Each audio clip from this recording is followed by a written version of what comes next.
Everyone debating the simulation hypothesis asks, is it possible?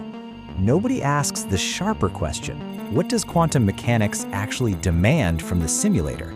Because the moment you go quantum, and you have to go quantum, a classical simulation was never going to work. You inherit the full weight of Hilbert space, and Hilbert space is not forgiving. For our universe's particles, the dimensional math reaches numbers so large that writing them down is physically meaningless. That's not a processing bottleneck. That's a fundamental law baked into the structure of quantum reality itself. This video is that question, finally asked properly. By the end of this, you won't just doubt the simulation, you'll understand exactly why quantum mechanics is both its greatest hope and its final execution. And the answer doesn't leave room for ambiguity. Not for quantum computers, not for any computer, not ever.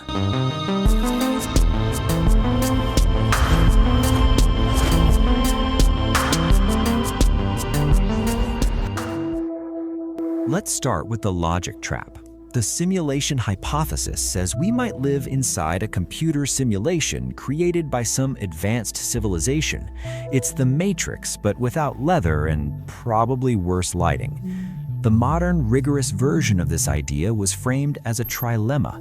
Either one, almost all civilizations die before they can build ancestor simulations, or two, advanced civilizations have no interest in simulating ancestors, or three, we are almost certainly living in a simulation. If you reject one and two, you're pushed to accept three. Elegant, unsettling, and deliciously simple. But does simplicity equal truth? Not always. Before we judge, let's ask the right questions. What assumptions does the hypothesis rely on, and can those assumptions be tested?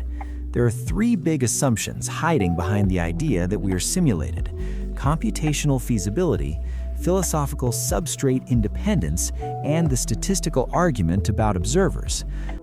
But let's ask, can a civilization actually simulate a universe, or even just a paste of life like Earth, with people and weather and coffee stains, without inventing magic? A lot of the drama collapses once you do some back-of-the-envelope math. The human brain is often the benchmark. If you can simulate a brain, you can simulate minds. A conservative neuroscience estimate gives us roughly 10 to the 11th neurons and about 10 to the 14th synapses for a human brain. If we store 1 byte per synapse, tiny, tight, and optimistic, that's 100,000 gigabytes, about 91 terabytes. That's one person's memory map at a synapse resolution level. Multiply by millions or billions of simulated people, and you're well into exabytes and beyond. If each synapse needed more complex state, milliseconds of potentials, ion channel states, detailed biochemistry, the cost skyrockets. But raw storage isn't the whole story. To run a brain, you need operations per second, synaptic updates, spike propagation, short-term plasticity. If each synapse updates on average 100 times per second, reasonable for many networks, then a single brain needs about 10 to the 16th operations per second. That's 10 petaflops of sustained computation per person. A lot, but not unattainable in principle for an industrial civilization with huge computational infrastructure. The kicker is scale. Simulating billions of brains, plus entire planetary environments at fine detail, is an astronomical, pun intended, computing problem. Okay, fun so far, but let's ask, can we test the idea scientifically? At first glance, no. A perfect simulation would be made to be indistinguishable from base reality, but the clever people don't stop there. Scientists and philosophers have proposed possible empirical signatures, subtle cracks that a simulated universe might reveal. I'll run through three main testable predictions that have been discussed in the literature and what they mean. Test 1. Discretization of space-time. If a simulation runs on finite resolution hardware, the simulated space might have a smallest unit, a lattice spacing, analogous to pixels. That could show up as violations of Lorentz invariance or energy momentum conservation at extreme energies. In the real world, we look for these signs in ultra-high-energy cosmic rays and in the behavior of gamma rays. If particle energies show unexpected cutoffs or preferred directions aligning with a lattice, that could hint at an underlying grid. In practice, tests are hard and signals ambiguous. Physics experiments thus far show extremely tight Lorentz invariants, so this test has not yet revealed smoking guns. Test 2. Computation-limited anomalies, rendering shortcuts. In complex graphics, video games don't render what you're not looking at. Could a simulator save resources by rendering detail only when observed? That idea predicts observer-dependent decoherence or improbable correlations at the edges of observability. In quantum mechanics, measurement already plays a weird role. Some have suggested that looking for observer-dependent collapse anomalies could offer clues. So far, quantum experiments remain well described by standard quantum theory, but quantum foundations are subtle and contested, not an obvious smoking gun, more like a philosophical eyebrow raise. Test 3. Statistical signatures in natural randomness. If the simulation uses pseudo-random number generators for large stochastic processes, certain statistical fingerprints might appear: non-ideal randomness, patterns, or repetitions. For instance, if very large-scale cosmological fluctuations or extreme events show unexpected regularity, that could be a hint. But natural processes and chaotic systems produce patterns too, and finding a pattern is not the same as finding a program. It's easy to mistake structure for intention. So the empirical roots exist, but all are difficult and ambiguous. Now some math to show the sort of reasoning scientists actually use when testing these ideas. Remember our earlier synapse numbers: 10 to the 14th synapses, roughly 91 terabytes at 1 byte per synapse. If we require, say, 100 updates per second across those synapses, that's roughly 10 to the 16th updates per second, roughly 10 petaflops. Multiply that by 1 million simulated people, tiny compared to Earth's population, and you need 10 to the 22nd operations per second. Those are monstrous numbers.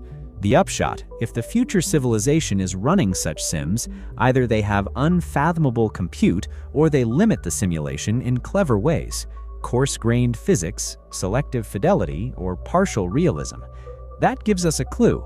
If simulations are being run, they're probably not perfect atom-for-atom recreations of entire planets. They're optimized. Which brings us to a powerful critique: Occam's razor. The simulation hypothesis often flips Occam on its head. Instead of positing a simple, elegant underlying reality, it posits a more complex infrastructure behind everything. Why not accept the simpler explanation that reality is real, unless there's good reason to posit a simulator? Proponents counter that the simplest statistical expectation given multiple ancestor simulation instances leads to the simulation being more likely, but that argument depends on debated priors. Bayesian inference is great, but garbage in yields garbage out. What about consciousness as evidence? Some argue that subjective experience feels real, and that such realism indicates a base reality. But that's a philosophical move. Your experience doesn't give a meta-ontological certificate. If you're simulated, you'd still have vivid experiences. That's the creep. The simulation hypothesis is consistent with virtually any observation you make inside the simulation, which makes falsification tough. So what is the best scientific stance? Skeptical, curious, and cautious. Simulation theory is a serious philosophical and occasionally scientific conversation starter. It has motivated, clever empirical proposals, which is good. The correct scientific attitude is to test the testable and admit the limits of the rest. If future experiments found Lorentz violations implying a lattice scale, or if cosmic ray spectra showed telltale anisotropies tied to a grid, that would be revolutionary. Until then, the hypothesis sits in a gray zone, interesting enough to discuss, but not yet evidence-backed. Now, if you have been following closely, you have spotted the escape hatch in my quantum complexity argument, and you are right to reach for it. You proved that no classical computer can simulate quantum mechanics efficiently. But what about quantum computers? Feynman himself proposed quantum computation precisely because quantum systems simulate other quantum systems without exponential overhead. Give the simulator a quantum computer, and your scaling argument evaporates. This is the strongest counterargument available. It deserves a precise answer, and it gets two. First, the resource problem does not disappear. It transforms. To quantum simulate a system of n particles, you need a quantum computer with at least n qubits, particles of physical matter maintained in coherent quantum states. To simulate our universe's roughly 10 to the power of 80 particles, you need a machine containing at least 10 to the power of 80 coherent qubits. That machine is itself a physical system, occupying space, consuming energy, obeying whatever thermodynamic laws govern the simulator's reality. It must be at least as large and complex as the universe it models. At that point, you haven't built a simulation, you have built another universe. The word simulation has become a label with no content. But the deeper wall is not physical, it is mathematical, and it applies to every computer that could ever exist, classical, quantum, or otherwise, under any conceivable laws of physics. In 1936, Alan Turing proved that no computational system can universally predict whether an arbitrary computation will finish or run forever. This is the halting problem, and it is not a technological limitation. It is a theorem, a proven, permanent boundary on what computation can determine about computation. Now apply this to simulation. Our universe contains computers, biological ones like human brains, and increasingly artificial ones. A faithful simulation must reproduce the outputs of those computers exactly. But Turing's proof tells us that some of those outputs are undecidable in advance. The simulator cannot shortcut them. It cannot predict what a computing being inside the simulation will calculate next without actually executing the full computation step by step in real time. Every abbreviation risks producing a simulated mathematician who proves false theorems, a simulated physicist whose experiments contradict the very laws the simulation is supposed to encode. And here, the problem recurses. If a civilization inside the simulation builds its own simulations, which we, right now, are already doing, the simulator must simulate the simulation. And if that inner simulation contains beings who build further simulations, each layer demands full computational fidelity for every layer beneath it. The cost does not merely grow, it nests, it compounds. And at every level, the halting problem guarantees that no layer can be compressed without risking logical contradiction. This is not about processing power or cleverness. It is about what computation itself can and cannot do. Turing didn't prove that today's computers can't solve this problem. He proved that no possible computation can. Not on silicon, not on qubits, not on substrates from a universe with laws we have never imagined. The proof is mathematical. It is substrate independent. It is permanent. So the simulation hypothesis now faces a trilemma of its own, one far less comfortable than Bostrom's.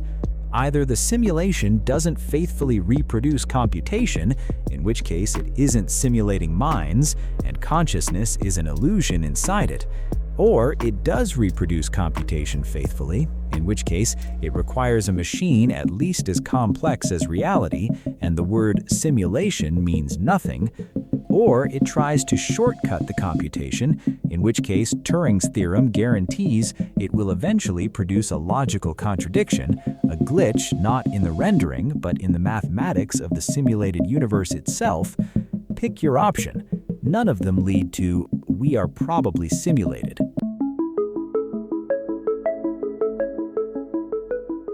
Let's lay out what the evidence actually establishes.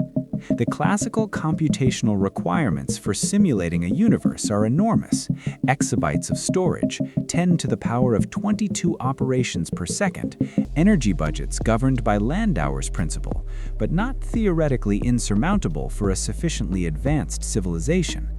That layer of the simulation argument, while strained, survives contact with physics. The empirical tests do not rescue it. No experiment has detected lattice-scale Lorentz violations. No cosmic ray spectrum reveals grid-aligned energy cutoffs. No structure in the cosmic microwave background betrays a pseudo-random number generator. Every measurement we have is consistent with a universe that is continuous, isotropic, and unsimulated. But it is the quantum complexity argument that closes the door and welds it shut.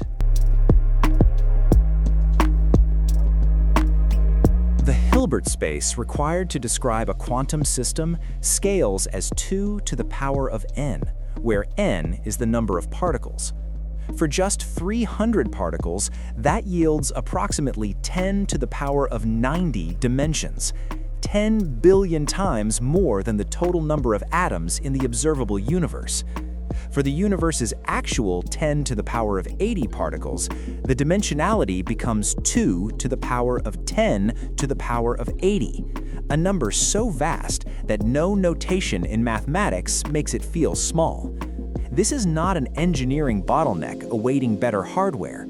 It is a scaling law, a boundary built into the structure of computation itself. No classical computer, not one constructed from every atom in every galaxy we can observe, could store the quantum state of a single gram of matter, let alone simulate its evolution forward in time. And here is the deepest consequence. The only system capable of computing the quantum behavior of the universe with perfect fidelity is the universe itself. Every entangled pair, every superposition, every quantum field interaction is a calculation executing in real time at a density of information processing that no external machine could replicate. Reality is not running on something. Reality is the computation. Any machine built to simulate it would need to be larger than the universe it attempts to model, at which point you are no longer describing a simulation. You are just describing another universe. What we are part of is not a program. It is a self-computing quantum system whose full description exceeds the capacity of any computer that could ever be constructed within it. That is not less remarkable than being a simulation. It is incomparably more so. Now, every claim I have made in this video is mathematically specific and, in principle, falsifiable. If you can resolve the exponential scaling problem, I want to see your argument. I have opened the Community tab for exactly this purpose. Subscribe to the Cosmic Codex for more arguments built on evidence rather than assumption. And the next time someone tells you we are living in a simulation, ask them one question.